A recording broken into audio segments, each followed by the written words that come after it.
মনে করেন আমার লাইসেন্স আছে, লাইসেন্সে 700 টাকার মামলা দিব, 700 টাকার মামলা দিয়া 700 টাকার মামলা দিব, 4 ঘন্টা ধরে এই জায়গায় বয়ে রয়েছি, 700 টাকার মামলা দিয়া সার্জনে পাইবে 250 টাকা, সরকারি ফি 250 টাকা। আমার কিন্তু পেডে লাফতি পুরা, লাইসেন্স অরিজিনাল, আমি সরকার থেকে করছি, কিন্তু পেডে লাফতি পুরা। হ্যাঁ মনে করেন 250 টাকা লয়ে লইব, মামলা দিলে হ্যাঁ পয়সা। এই হাইওয়ে পুলিশগুলো এমনই করে, হাইওয়ে থেকে আইছে, চট্টগ্রাম চিটাগাং থেকে আইছে, এক জায়গার থেকে আইছে, চাপাই নবাবগঞ্জ থেকে এক জায়গা থেকে আইছে, আইয়া মনে করেন রাস্তার মধ্যে থেকে ধরে। এই যে 4 ঘন্টা ধরে বয়ে রয়েছি, এই সার্জনের কারণে 4 ঘন্টা ধরে বয়ে রয়েছি, নাইলে ওভারটা লাগে না। এই যে চিপস খাইতেছি, আন্দোলন চলতেছে, সার্জনের লিগেই তো হেরা করতেছে বড় ভাই, সার্জনের লিগে হেরা আন্দোলন করতেছে, সার্জেন্ট এইগুলিকে হেরা আন্দোলনটা করতেছে। হেরা খালি ধরে ধরে খালি মামলা দিব, গরিবের উপরে জুলুম, বড় লোকের উপরে জুলুম না। 4 ঘন্টা ধরে বয়ে রয়েছি, শরীর কাঁপতেছে, খিদায় শরীর কাঁপতেছে, খিদায় শরীর কাঁপতেছে। সকালবেলা অল্প কটা খাইছি, খিদায় শরীর কাঁপতেছে। বউ বলাবেন আছে তো, গরিব মানুষ বুঝেন না, কাম করে খাইতে হয়, কাম না করলে তো খাওয়ার নাই। আর এরা তো আইএ কমিশন, মনে করেন কমিশন লইব, আইএ কমিশনের চিন্তা করে, আধা বেলা ডিউটি করে খালি কমিশনের চিন্তা করে। 5000 টাকার মামলা দিছে, 5000 টাকার মামলা ভাঙ্গাইতে আমার থেকে ভাঙ্গান লাগবে 5000 টাকার মামলা। সার্জেনও দিব না, কেউ দিব না, মালিকে কেউ চাবি দিয়া জায়গা। 1000 টাকা জমা, এই যে 4 ঘন্টা ধরে বয়ে রয়েছি, গরিব মানুষ। কন কি রাজালা আত্মই কাঁপতেছে, কি কথা কমু ভাই। এরা এমন করতেছে, ঠিক আছে, কারণটা তো শুনবেন। আপনার মনে করেন কিছু কিছু সার্জেন আছে চট্টগ্রাম থেকে আইছে, তারপরে চাপাই নবাবগঞ্জের থেকে আইছে, আইসা এরা রাস্তার মধ্যে গিয়া গাড়ি ধরে, কারণ ওই যে মামলাটা দিতে পারলে এখন টাকাটা বেশি পায়, বুঝেন না, এই সরকারের থেকে আসে।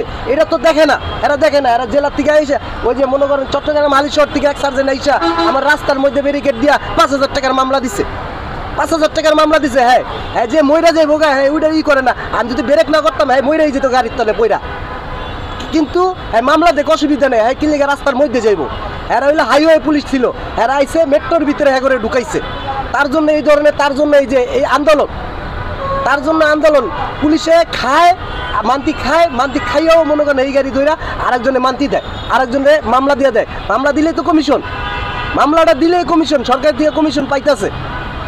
মামলাটা দিলে সরকার থেকে কমিশন, খালি একবারে খালি মামলা দেয়, একবারে একটা দিয়া দিছে, আপনার মিশিং দিয়ে দিচ্ছে, খালি একটা ধরে একটা মামলা দেয়, একটা ধরে একটা মামলা দেয়। এই মামলার কারণে এই অবস্থা, এই পরিস্থিতি, এই সার্জেন্টের কারণে শুধু।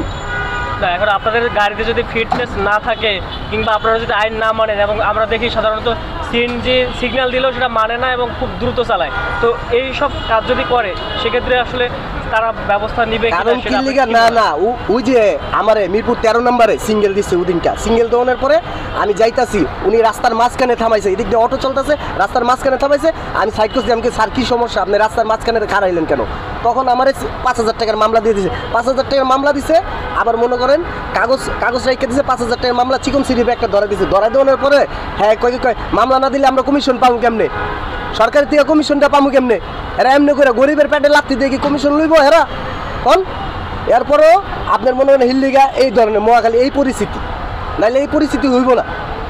বলেন জেলা মেলা যা দেখেন, এরা মামলা করা মামলা দেয়, ওই যে সরকার থেকে কমিশন পাইতেছে, মামলা দিতেছে, লাইসেন্স আছে, সব কিছু আছে, কাগজ ওকে, মামলা দিতেছে, আর মাসে মাসে টাকা কামাইতেছে মামলার ক্ষেত্রে। আর এই দিয়া এই সার্জেন্টে কইলাম আপনি কোথা থেকে আসছেন স্যার? কয় আমি চট্টগ্রাম হালিশহর থেকে আসতেছি। তোর এত কথা জিজ্ঞাসার দরকার কি আমারে বলে? মেট্রো সার্জেন, আগে মেট্রো সার্জেন নাই, আগে যে সার্জেনগুলো ছিল পুরান সার্জেন, এরা তো ভালো ছিল, এরা চাপাই দিত গাড়ি, আস্তে আস্তে চাপাই দিত, এরা আর নাই, হ্যাঁ করে দিছে পোস্টিং কইরা মনে করেন ঢাকার বাইরে। আর যেইগুলা মেট্রো মনে করেন হাইওয়ে পুলিশ, এইগুলো আইসে ঢাকার ভিতরে আইসা এরা আউ বুঝে না বা বুঝে না, গাড়ির তলে পড়বো কিনা এটা বুঝে না। এরা খালি মনে করেন একজন গাড়ির তলে পড়লে এই অবস্থা, ইল্লিগা মামলা দেয়। প্রত্যেকটা মনে করেন মামলা এমনি করে মামলা প্রত্যেকটা দিতেছে, কমিশন পাইতেছে, মাসে মাসে স্যালারি পাইতেছে, সরকারের থেকে দিতেছে, আমাকে গরিবের প্যাডে লাথি মাইরা তারপরে কমিশন এরা খাইতেছে। আমাকে লাইসেন্স আছে, এই যে লাইসেন্স আছে, গাড়ির মধ্যে লাইসেন্স আছে, কাগজ আছে, সব কিছু আছে, গরিবের প্যাডের ভিতরে একটা করে লাথি দিতেছে, এরা মনে করেন কমিশন পাইতেছে সরকারের থেকে। এটা ডক্টর ইউনূস স্যারের কাছে আমাদের রিকোয়েস্ট, জানি এই স্যার এই ধরনের জানি অকারেন্স না হয়, ঠিক আছে? আপনার গাড়ি কি ঢাকার সব জায়গায় চলতে পারে? ঢাকার সব জায়গায় চলতে পারে, ঢাকার সব জায়গায় চলতে পারে। আচ্ছা, তারপর আপনার কি মনে হয় না যে সিএনজি চালকরা তারা নিয়মকানুন ঠিকমতো মানে না, বা কিছু কিছু জায়গায় তারা সচেতন না, কি মনে হয়?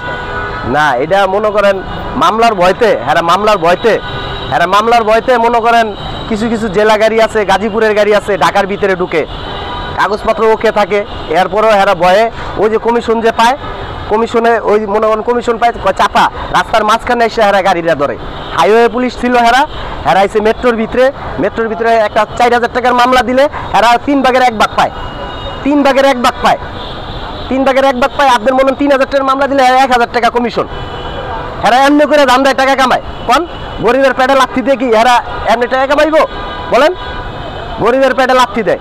আমার লাইসেন্স সব কিছু আছে, এরপরও মামলা দিয়ে দিছে 5,000 টাকার মামলা। এটা মালিকে কইতেছে তুই ভাঙবি, আমার তো ভাঙনের প্রয়োজন নাই। বুঝতে পারছেন? মানে আপনার ফলটা কি ছিল? আমার কোনো ফল ছিল না। আমার ফল আমি কেন পিছে মাল নিলাম, গাড়ির পিছে কেন মাল নিলাম? স্বাভাবিক মাল যাইতে পারে, প্যাসেঞ্জারের সাথে মাল যাইতেই পারে। হ্যাঁ, মামলাটা দিয়ে দিছে, মালের মামলা আর আমার মামলা সহ দিয়ে দিছে, জব্দ করে দিছে।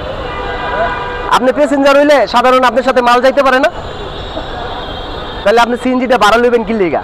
ফ্যামিলির লগে সিএনজি ফ্যামিলি উঠলে লগে মাল সামানা তো থাকে না, থাকি এই মামলা দিয়ে দেয়, এমনি করে মামলা দিয়ে দেয়। তাও আবার রাস্তার মধ্যে থেকে মামলা দেয়, রাস্তার মাঝখান থেকে চাপাইয়া সুন্দর করে চাপায় তারপর মামলা দেয়। আর রাস্তার মাঝখান দিয়ে যখন গাড়িটা চালায়, আর যদি রাস্তার মাঝখানে যদি ব্রেক করতে বলে, তখন তো গাড়িটা মনে করেন হ্যাঁ উপরে দিয়ে উঠে যাবো গা। ওনারা তো সব হাইওয়ে পুলিশ, ওই যে মামলা দেয় অর্ধি খায়, 3 ভাগের 1 ভাগ খায় মামলাগুলা। এটা রিকোয়েস্ট করলাম ডক্টর ইউনূস স্যারের কাছে, ঠিক আছে, রিকোয়েস্ট করলাম এই পদক্ষেপটা জানি ডক্টর ইউনূস স্যার লয়, গরিবের উপরে জানি জুলুম না হয়।